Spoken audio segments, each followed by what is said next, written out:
Welcome to This Week in Our Collective Heads, where is this for the little bitty news? This is the couple seconds right before the show. Right, but it's for the side quests. Yeah. Okay. Yep. Welcome to This Week in Our Collective Heads, where I, Kevin, and this Patrick are going to describe for you Destiny 2. Mm-hmm. We're going to describe the backwards compatible games that we got. Yeah. And we're going to talk about all kinds of other fun stuff that happened this week. There's actually kind of a lot. Baby Groot. This week in our collective heads, wanna put an old rumor to bed. Stereotype that you've all heard, how we're all just angry video game nerds. Most of us have actual jobs, kids and families and cats and dogs, yeah. This week in our collective heads, this week in our collective heads. Welcome to This Week in Our Collective Heads. I'm Patrick. I'm Kevin. And we're here giving you the gaming news like we do every single week. This week, we have some interesting stuff and some mediocre stuff. I'm not going to sugarcoat it. But we have more than we have for a while. We do have a lot more. So I'm excited about that. Our main quest this week is going to be about Nintendo. We're going to talk about the ARMS reveal, the Splatoon stuff, and Destiny 2 was humongous news, but we're going to go ahead and cram that into the side quest. Yeah. So we're going to cover all of the side quests and the various bits of news. Yeah, as quickly as we can without trying to ramble too much. Right. Destiny 2 will be at the end because that's the biggest. We'll ramble more. Starting with backwards compatibility. Yay, backwards compatibility! And we got Steins. Steins Gate. So yes. Do you know about Steins Gate? Yes. Okay. It's a visual novel series. It's a lot of fun. There's time traveling stuff and all kinds of interesting story elements that they put into them. This has been an anime, a manga, and now it's a video game. Mm-hmm. It was only published in Japan. I believe these are now coming stateside as well. Yeah. So I don't even know if they've been translated, but it's a backwards compatibility thing, and if you can read Japanese... If you can read Japanese, you're in luck. If not, this is not a you can play this, if you will. This is not a game that's in another language that you can get by. Right. Visual novels, not so much. Yeah. So, unfortunately, you'll have to wait for the translation on that, or learn Japanese. One of those may be quicker. Yeah, we'll see. Yeah. we'll see. But we are really excited about Marvel Superheroes 2, and I love that they showed this little tiny bit, which gives away without giving away anything from Guardians, and more that I've seen from. I've only seen that, and there's a screenshot. They're showing more Phase 3. Mm-hmm. Marvel stuff, which I think is really cool. You got Baby Groot. Yeah, I think it'll be interesting to see who makes it into this, because one of the interesting points, one of the reasons that Marvel Superheroes was better than Lego Avengers, was because Lego Avengers was just the MCU stuff, and it was very catered to that. Yeah. Here we've got. From what we know, we've seen that we have some of the MCU characters, some of the not. Lego seems to be able to get to places that a lot of other things don't. Yeah. But I mean, we've seen like we have Spider-Man. What is it? 2099? 2099. Okay, so I was about to throw that up. Yeah, and you've got Baby Groot. You've got.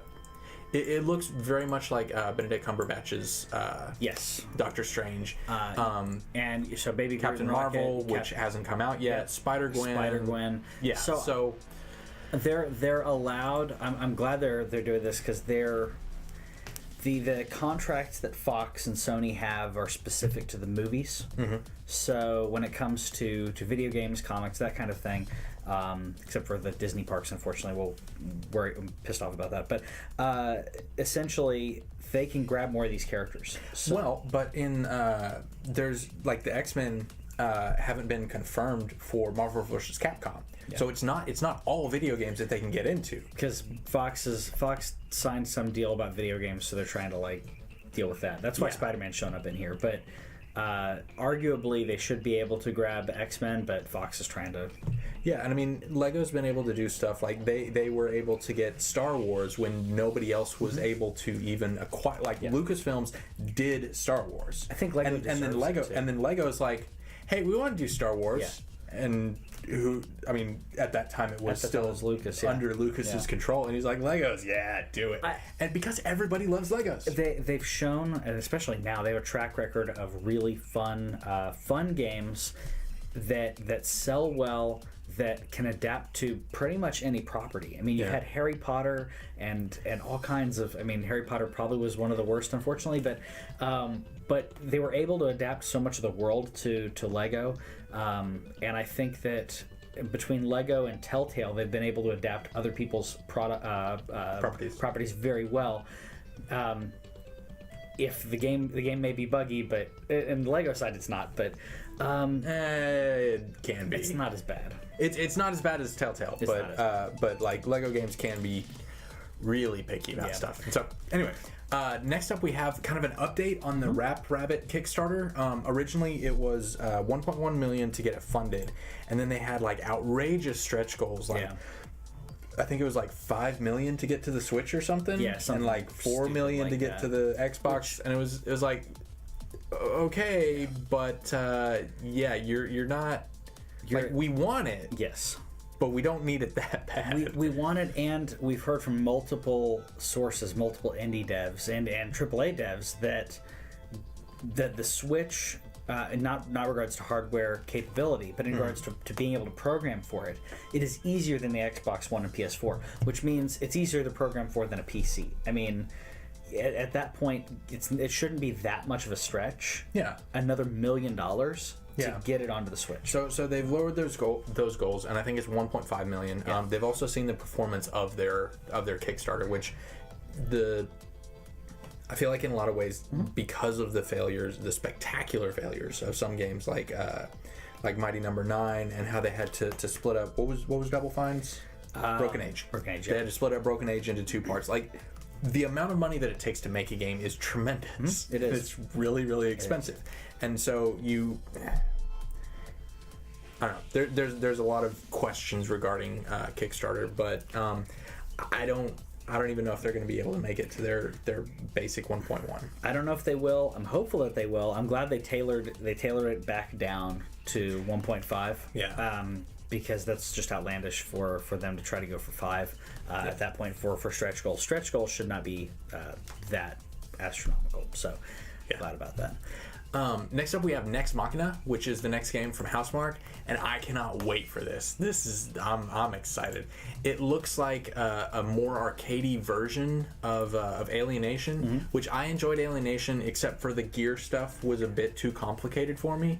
And like what they're talking about on this one is arcade action. And then the other cool thing is that they have they're talking about local co-op. And damn it, I love me some local co-op. All about local co-op. I love not only, I mean, the game looks fun, but I love the particle physics in here. Yes, and the Housemarque games are consistent, and even back to like the PS3 days. Yeah, like Housemarque is amazing at this stuff, and once they went up to the PS4, they were able to do the voxels, and like they're just gorgeous. This is an instant purchase for me, and that's coming out June 20th.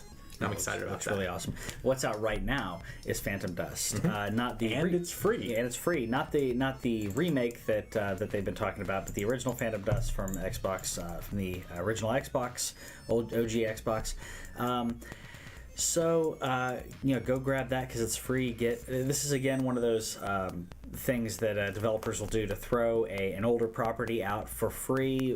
Usually we get this on PlayStation Plus or Xbox Games with Gold, specifically to get people excited about it. Now, I'm hoping that gets people excited about the new Phantom Dust. I don't know if it will. I meant to play this before we recorded, but I didn't get a chance to. I feel like that's going to be the case for a lot of people. Oh yeah, I meant to play that. But yeah, so we'll see. Go grab it and get it on your account at least before they decide to change something. But free game. Why not? It's worth a shot. So, speaking of stuff that's coming to places that were a bit surprising, Harvest Moon, which has always been a Nintendo property, I thought it was first party, honestly, until I saw this. But Harvest Moon, Light of Hope is coming to Switch, PC, PS4. We're going to get details at E3. Don't know a whole lot about it, but I mean, this is going to be the next Harvest Moon game. So if you miss Farmville, Harvest Moon is up your alley. If you played Farmville or any of those farming games, you haven't played this game, then it surprises me. Harvest Moon has been consistent in giving a fun product if you like that thing. Right, and there's it's just kind of the maintenance of keeping up your farm, and it's a cuter. It's not this art style, but it's the chibi version of Sim. Sure. So, I like Sim Farm. I thought it was some type of exclusive, maybe not on the levels of first party, but I thought like Pokemon, right? Like Pokemon is part of the Pokemon company that like right. They're not owned by Nintendo, but you're not going to see it anywhere else. So I was surprised about this too. Getting it anywhere other than some people were saying, they were surprised that it was going on Switch. I'm like, are you bonkers? Like, of course, really? It's going on Switch. It's the new Nintendo console. Of course, it's going to be on there. You need to have a Harvest Moon. You need to have a Pokemon. There's certain things that have to show up on a Nintendo mobile console, and the Switch is technically a mobile console. Yeah. So, we got a couple of more announcements. We have Don't Nod has confirmed that Life is Strange 2 is a thing. So Life is Strange 1, it kind of it's. I feel like it's very self-encapsulated. Yeah. Like the story of Life is Strange, like their beginning, middle, end. This is these characters' story. I'm not 100% sure where they would go after. I mean, no spoilers, but I'm not sure where they would go after the end. Sure. But they're making another one, and so I don't know what elements of the old one we're going to bring in. But we'll see what they do. I mean, hopefully Ashley Birch voices somebody. I'm hoping so. She was really good as Chloe. Yeah, I think I've only seen I've seen bits of the game. I haven't played through it yet. I need to, but I think that if it's written well for these type of games, it's all about writing. Yeah. And if you have a good premise, if you have a reason to do a second one, then by all means do it. Well, and I mean the way that they worked in the supernatural to what was happening to the characters, because the supernatural was happening, but the more interesting story of Life is Strange is actually secondary to that. Kind of like in the Doctor Who series, the fantastic sets and the aliens and yes, those are interesting premises, but the reason that it's lasted for 5 decades is because there's something true at the heart of that. Yeah. Because the Daleks are fanatics. Yes. Like this is the end goal is if you believe that you and only you have the right to do anything. Yeah. This is the logical endpoint to that. Have we checked audio yet? No, we haven't. We should do that. But yeah, so Life is Strange 2 is a thing that's coming out. Also, Evangelion VR. Yeah. Which, that sounds amazing, because I think that Gundams are perfect for what VR is and what it can be. And I think that I would personally love to see that. I'm curious, like how much money would you? Okay, so we're showing on the video version. It's like a complete setup. You've got a chair, you've got joysticks on each hand. You're in a seat that I hope rumbles. I would hope so. And I would love to see this. And also, I thought of something else. We were talking last week about the idea of having like events for VR where you could sit there and look around. And then it occurred to me that at some point this is going to happen. There's going to be a live event. Somebody's going to knock over a camera, and literal thousands of people might fall on the floor, might vomit. I don't know what's going to happen, because I've heard some stories about people who were demoing and they're maneuvering or something, and then they lose connection with the camera. Somebody walks in front of them or something, and all of a sudden they just pitch over. And how completely disorienting that is. The more so the further you are into it. Yeah. So if you've got something this crazy that ends like that could be. I don't think it'll happen with a concert though. No, I'm not saying where it's going to happen, but at some point there's going to be a massive camera malfunction really hope not, with a camera falling down, and it's going to really screw over a bunch of people. That's true. I mean, I've never seen it at a concert that I've been to, and let's see, since 99 or so, maybe even before that. Every concert that I've been to has multiple cameras. Right. So, except for but every large venue concert, I mean. Right. So, if you're doing some local show at Trees or something, and that could happen. Yeah. Well, I mean, the bigger the venue, you have more options to like lower the camera, which is the better idea. But somebody's going to screw that up. Put it at the sound booth. It's going to be bad. Put it a tripod at the sound booth and just go from there, because no one gets near the sound booth. You get in the sound booth, you're gonna have a bad time. So yeah, Ubisoft kind of prefaced E3 because like they have an E3 going on. Yeah. But they kind of laid out their plans for the rest of this year. We know we're getting the Crew 2, which the Crew was one of those games that they were like, yeah, it's coming. Please get excited, and then nobody did. That I know of. Like you can drive everywhere, but. Yeah. But okay, so they talked about the Crew 2's coming. Yeah.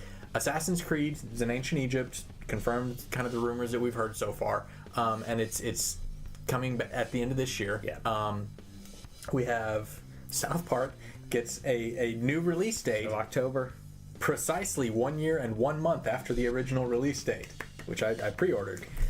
And I pre-ordered it, didn't get it obviously, but I got Stick of Truth. Because of that, I don't know why that's still not available for individual purchase. I don't know. That does not make at this any point. sense. At this point, it should be available, unless they're still trying to do it with that to be exclusive to the pre-order. I don't know, but that's why you pre-order these things when they're like, hey, we'll give you the previous game if you pre-order it. That's why I pre-ordered it digitally, because I got to pre-order it. I got to play Stick of Truth again. The game hasn't even come out. They canceled my pre-order because they were like, oh, we don't know when the game is going to come out, so PlayStation cancels my pre-order, but I still have Stick of Truth. You can't run it. I haven't run. Oh crap! I haven't tried to run it in a while. Mm-hmm. I guess I'm gonna go do it again then. Stupid. And then they also away with something. And then they also had Far Cry 5, which I'm excited about because we had 3 Blood Dragon 4 Primal, which was bigger than a lot of people expected. Yeah. But, bigger than it should have been too. Did you played? Yeah. Played, yeah. Yeah. So, you know. So that's the thing. But Far Cry 5, we believe is going to be in the U.S., possibly in Montana. The numbered games have been like current. Yes. And so there were a lot of rumors just based on some random things that didn't actually have anything to do with each other, but the internet loves to connect stuff. So they were like, oh, it's a Western, and that actually came up in Ubisoft's financial report, was somebody was talking about, well, are you worried about the competition from Red Dead Redemption 2? And it wasn't Eves, but the person in charge of the financial was like, no, it's not a Western. That's rumor. Please don't worry about that and stay off of NeoGAF. Yeah. But yeah, like that was picked up by like some of the bigger, like VG247 picked it up, and I was like, okay, no, this is not a story, this is not news until you have something to back it up. So that's why you wait until Schreier says it. When Schreier says it, you believe it. Even if it was, I don't think it would cannibalize. I mean, I don't think it would. The Western market is not a market. Okay, the open world third person do whatever I want market over here versus the first person open world do whatever I want is actually a different market. Counterpoint. Yeah. Battleborn. Yeah. Battleborn died because both first person. Okay. Both over the top, character based, champion based shooters. Okay. Not okay. Case in point, Far Cry. Okay. Just Cause. Mm-hmm. They play completely different. Yeah, and they're completely different. One sold outrageously well. The other one succeeded. But Just Cause has never been a giant seller. Okay. I think that the two different. They may be similar worlds, but the play style, the story, the everything about it is going to be completely different. Right, but for people who are less tuned in than we are, I feel like Western could be something because if there are two that are Westerns, I don't think people are going to drill down that far. I think a casual person might not, but I think and they're going to go for the name that they've heard, and frankly, Red Dead Redemption is the one that Red Dead at that point. For the casual, I get it. For non-casual, because I'm like those are completely different things. But I'm not thinking of the casual people. And Ubisoft is throwing out the net as far as they can, and so it was a valid question if it was a Western, but it's not. So this whole conversation was a waste of your time. Exactly. But video games are also kind of anyway. Next up we have Fallen Legion, which is coming out for the PS4 and Vita. They're going to be slightly different games. And have you? Did I talk to you about how they're different? We talked a little bit about this. Okay. Yeah. So they are actually completely different games. Same storyline. What was it? What was the game that Nintendo split up into 3 parts? Fire Emblem. They had like different families and stuff. Yeah. So in this, on the PS4, you play like the embattled princess who's like trying to protect her kingdom. Yeah. On the Vita, we get to play as the antagonist from the other story, and we're trying to take over the kingdom. And that's cool. That sounds awesome. I like that you get to play as the antagonist. Yeah. I like that you get to see the story from a completely different perspective, not just another protagonist's perspective. Yeah. And because anytime you make the antagonist relatable in where you understand at least why they're doing what they're doing. Exactly. That makes such a better story. And this is one of the reasons that I'm excited about it, because like some of the screenshots, the Vita version doesn't look nearly as good. However, in motion, and I reached out to them about it, and I was like, this doesn't really look that great. However,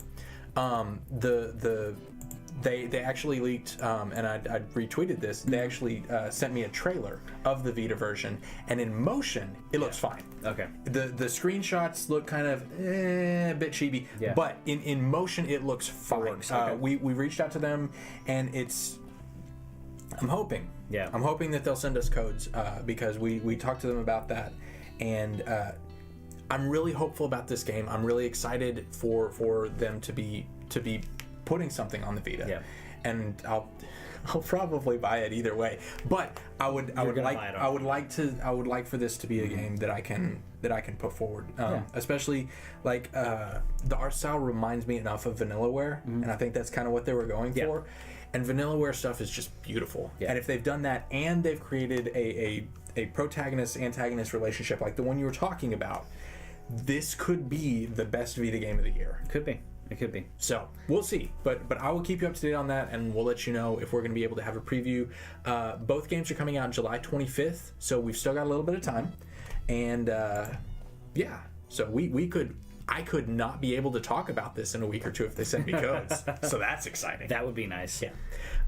Over on the eShop, Disgaea 5, which is that game where you go into teacups and create and find worlds and stuff, as opposed to Prey, where you go into teacups. Well, that's a very different kind of teacup interaction. I don't know. If you hear about a game that has 2 teacups in it, I'm messing with you. Yeah. But this is when you like jump into a teacup and find the teacup world, rather than just stabbing the teacup and hitting it with a wrench. So there's some differences between the 2 series. But Disgaea 5 is the demo is now on the Switch, and for something like this that is it's one of the because Final Fantasy, you recognize that name, but there are a lot of series like Ys series, like the Fates Italia series, like Disgaea, that are far enough outside that you need a demo to let people know what it is they're getting into. Yeah. We've talked about our interactions with Neo and how excited we are about that. So Xbox kind of stealth released a little bonus thing that you can do now. Yeah. So have you gotten to try it yet? I haven't got to try it yet. A lot of this deals with the upcoming update that they wanted to, and their stealth update. To create your own tournaments, to create, as opposed to having to have some sanctioned thing.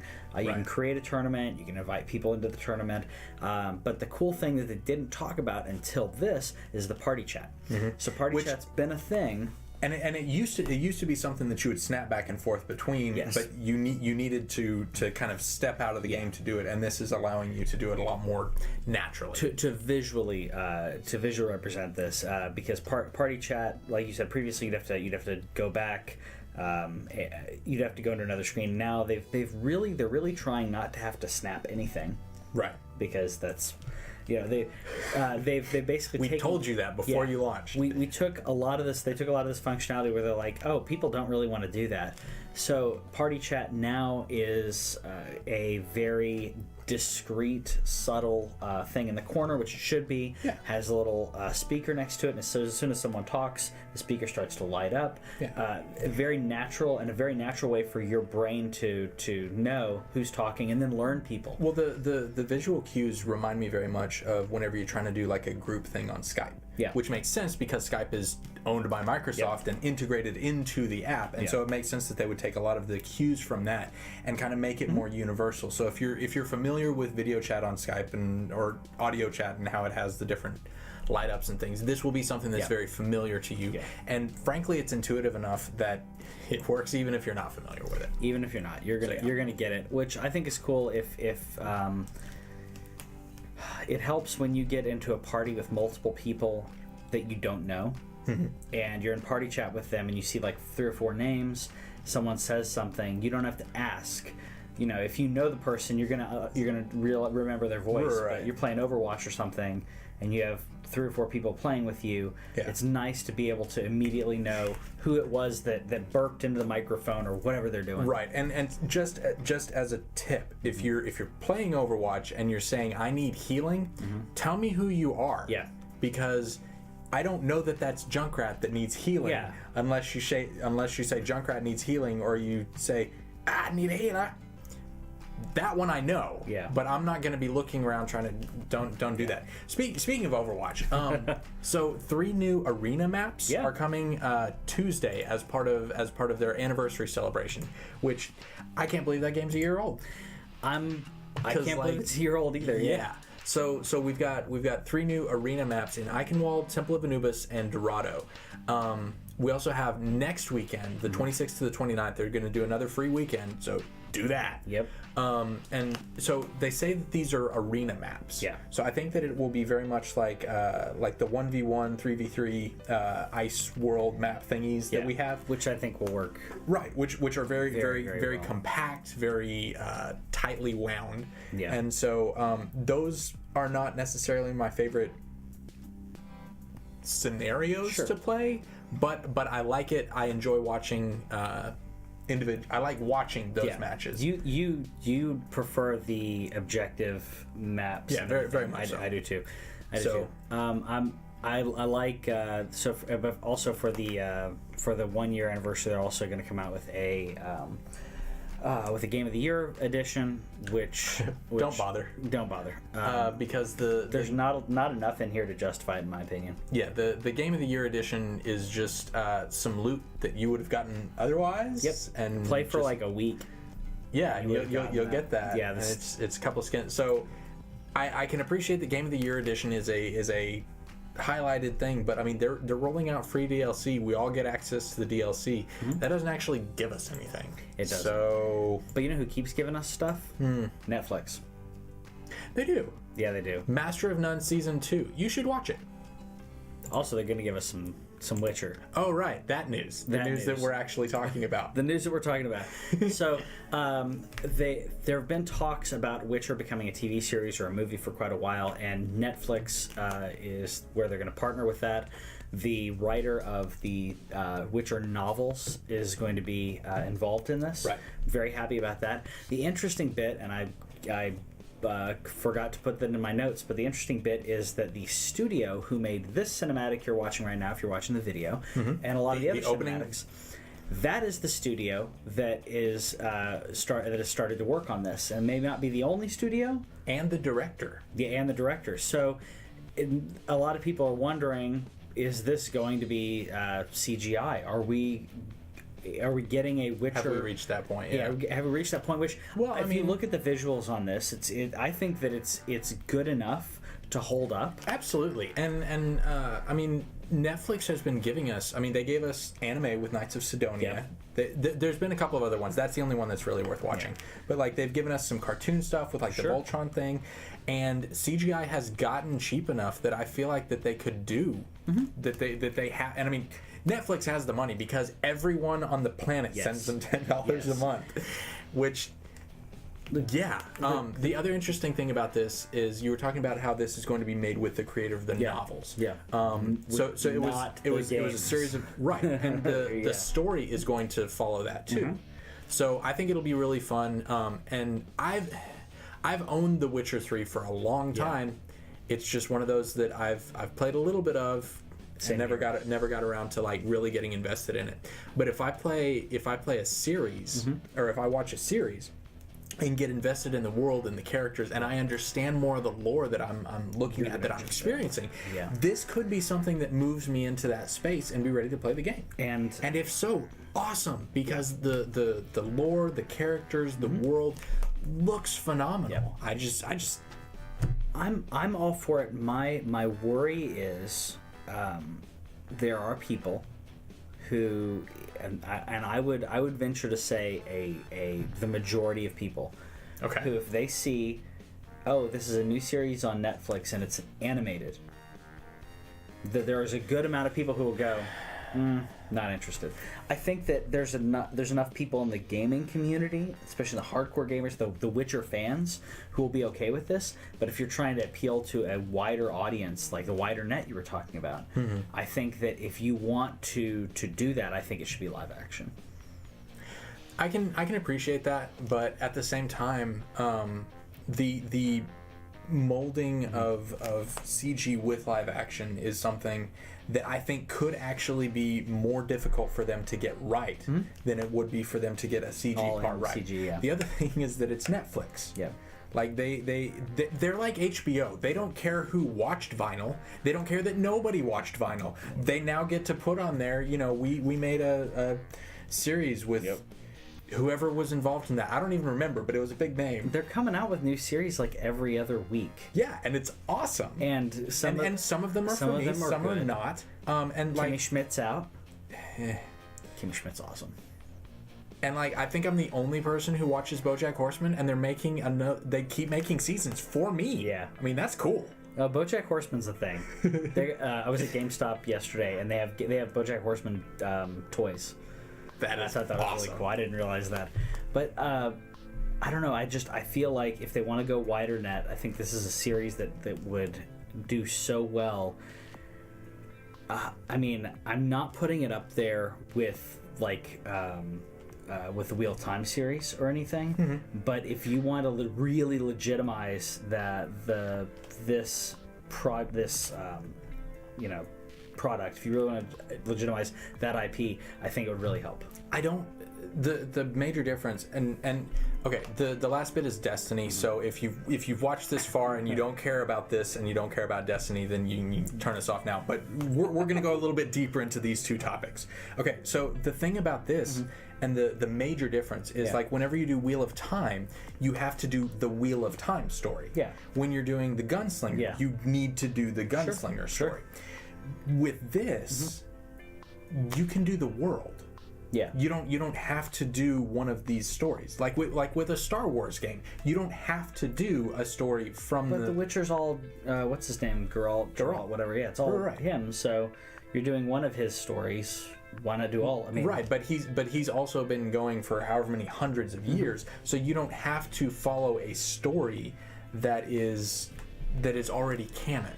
You can take the character, you can take that character, put him in another setting, and do it with the world, because the world itself is interesting enough and well fleshed out enough that you can do that. That's true. I would agree with that. I feel whereas with Wheel of Time, there's however many dozens of characters that you have to do. No, I agree. And so I think that this is fairly unrestricted in what they'll be able to do with it. So I'm looking forward to that. I'm looking forward to it. I'm going to watch it. I'm wanting them to be very successful. Yeah. Because Witcher deserves that success. They've gotten more and more successful as the different games have come out, and I think it deserves that spotlight on them. And I think that stepping up the game from here would really help. Well, the other advantage that it has is if they do it well, word of mouth can spread. And like we already discussed, everybody has Netflix, and so it's accessible to virtually anyone. It is. And Also, I saw the best Netflix login screen. Oh, what's that? It was I saw person who pays for the account, Parasite 1, Parasite 2, Parasite 3. It's true. I thought that was great. It's true. Because that's how that works. Yep. All right. So there was a big Destiny 2 reveal gameplay event. We didn't get invited. We did not get invited. Which I'm good. So I played Destiny for about the first year. My big problem with a lot of this is that Destiny was supposed to have a 10-year plan. Yep. That means Destiny 1 was supposed to have a 10-year plan of continued updates and DLC and the community. And Destiny 2 is coming out.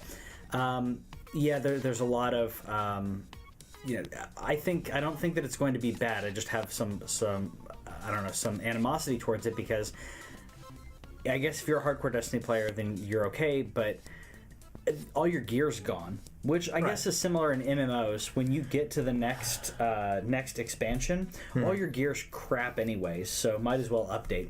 Right. So I think that part of it is similar to that, but essentially basically everything that you've done really doesn't matter anymore. You're going to get new gear. Right. I'm hoping they've said that this is going to be concentrating more on the story, which I'm very happy about. Mm-hmm. But the part that is confusing to me, and I'll tell you why, is that this is going on Battle.net. Yep. And PC. Yep. And all of those are good things, except if you're on Battle.net, why don't you have cross-save?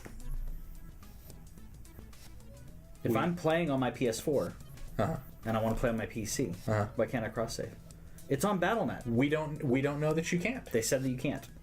We know that you can't. They said that they have no plans of doing that. It is going to be, if you're on another PS4, okay. If you're on another PC, okay. But it's irritating to me. Yeah, go check, because I was watching some stuff on that. Okay. Yeah, so if you have PS4, then that's all you do, then that's fine. But you can't go from, if you want to go over to your friend's house and play on the Xbox, you can't bring your character onto that. Mm-hmm. Yeah, no cross save between PC and console. Yep. Doesn't make sense, because this is Battle.net. This is Battle.net, okay? I'm going to repeat that again.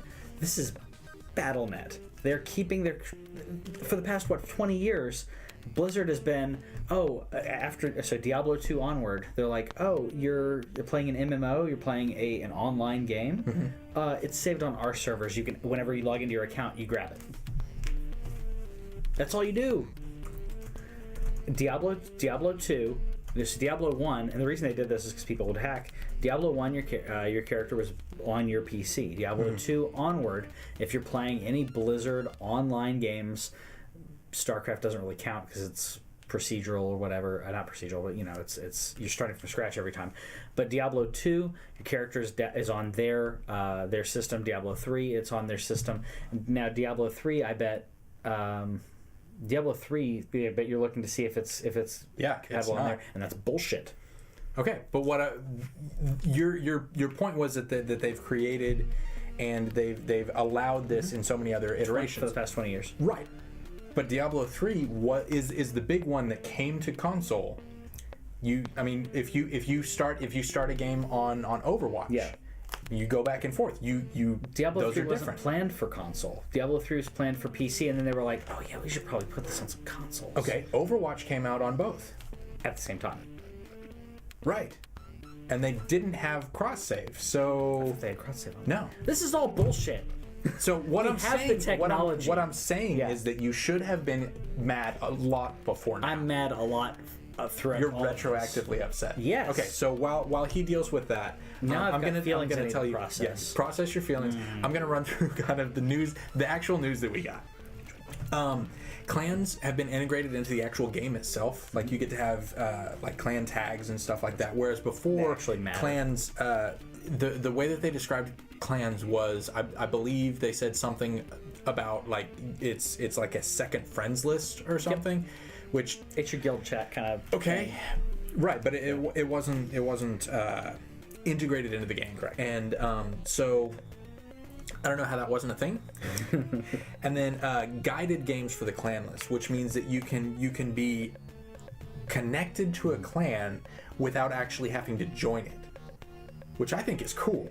You don't have to commit to a clan, but you can be an ancillary companion, so that if the guild doesn't have enough people, they can be like, well, who else is online that we've played with that our guild or that our clan vouches for? Which I think makes sense when it comes to which I think a lot of other MMOs and stuff need to do this, because if you're in a clan but you have friends who are in another clan, I mean, if you're friendly, you should be honored by that clan, and that you could go and run with their guild or whatever. I think that's really cool. I like that idea.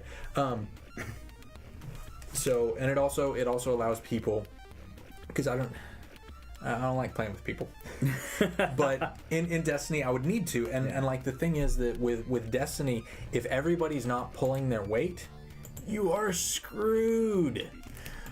But yeah. So we'll see how that works. One of the big things that they were talking about is you don't have to go to orbit to get to various things, which was a big thing because the load times are substantial, especially on console.